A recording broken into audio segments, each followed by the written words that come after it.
बोट ठेवायचं आणि मराठांकडून काही सहानुभूती मिळते का त्याच्यातून आपलं काहीतरी म्हणजे आपल्याला खरोखर कुणीतरी आपलं नाव घेऊन बोलून ओळख निर्माण होईल का? ओळख निर्माण करण्याची केवलवाणी प्रयत्न आहे त्यांचा। गुणरत्नजी, एकंदरीत संतोष देशमुखांच्या हत्या प्रकरणानंतर संपूर्ण महाराष्ट्रामध्ये आता वातावरण पेटल्याचं पाहायला मिळतंय। मोर्चे देखील निघतायत, मागणी देखील केली जाते मारेकऱ्यांना लवकरात लवकर शिक्षा व्हावी, फाशीची शिक्षा व्हावी यासाठी मागणी केली जाते। आणि आता एकंदरीत तुम्ही पाहताय 3 मोर्चे या सगळ्या प्रकरणामध्ये निघालेले आहेत। आज पुण्यामध्ये मोर्चा झाला। तुम्हाला काय वाटतं, बीडच्या संपूर्ण हत्या प्रकरणाचं कुठेतरी राजकारण केलं जातंय का? मला सांगा, आजच्या मोर्चामध्ये फाशी द्या असे बोर्ड, मला सांगा मोर्चांमध्ये फाशीची तरतूद आणि मोर्चामध्ये फाशीचे निकाल लागणार आहेत का? नाही, त्या बोर्डांमुळे बोर्ड मागणी केली, फाशी देऊ शकता का? त्यांनी मागणी केलेली आहे, आरोपींना फाशीची शिक्षा। मागणी होऊ शकते का फाशीची?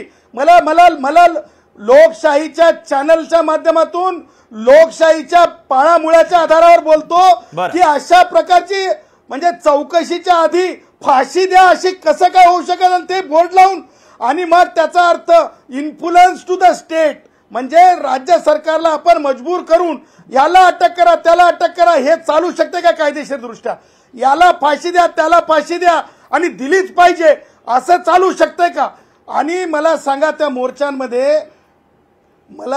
मोर्चांमध्ये कुणाला तरी न्याय मिळण्यापेक्षा आमच्या वंजारी समाजाचे लोकप्रिय असे सन्माननीय धनंजय मुंडे यांची जे आहे मंत्रीपद ते जास्त मला वाटतंय की त्यांच्या बुडाला की नाही गरमी झाल्यासारखं आहे काही लोकांच्या। आणि त्या फ्रस्ट्रेशन पोटी त्यांना असं वाटतंय की कसंही करून मुंडे साहेबांचा राजीनामा व्हावा, कारण ते भटक्या विमुक्त जातीचे आहेत। एक मन आहे, या जे सो कॉल्ड लोक आहेत जे विरोध करत आहेत मोर्चामध्ये अग्रगणी आहेत राजकारणाखातर, मी सगळ्यांना म्हणत नाही पण राजकारणाखातर जे अग्रगणी आहेत त्यांना एका गोष्टीचं वैफल्य आलेलं असतंय की आम्ही भटक्या विमुक्ताच्या दारावर जावं, म्हणजे आम्ही भटक्या विमुक्ताच्या मंत्र्यांकडे जाऊन आमची ही मागणी आहे हो ही पूर्ण करा, हे वैफल्य आहे।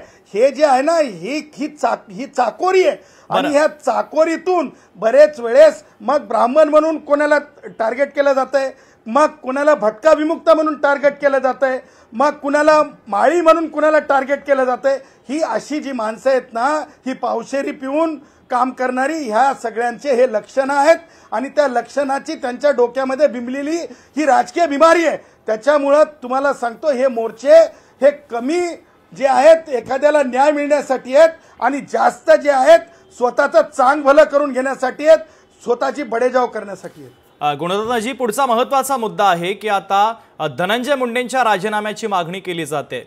सर्व पक्षांच्या वतीनं देखील ही मागणी करण्यात आली। अर्थातच वाल्मिक कराड हे या प्रकरणाचे मास्टर माइंड आहेत असा दावा देखील केला जातो आणि त्यानंतर वाल्मिक कराड कुणाच्या जवळचे आहेत तर ते धनंजय मुंडेंच्या जवळचे आहेत असा दावा देखील केला जातोय।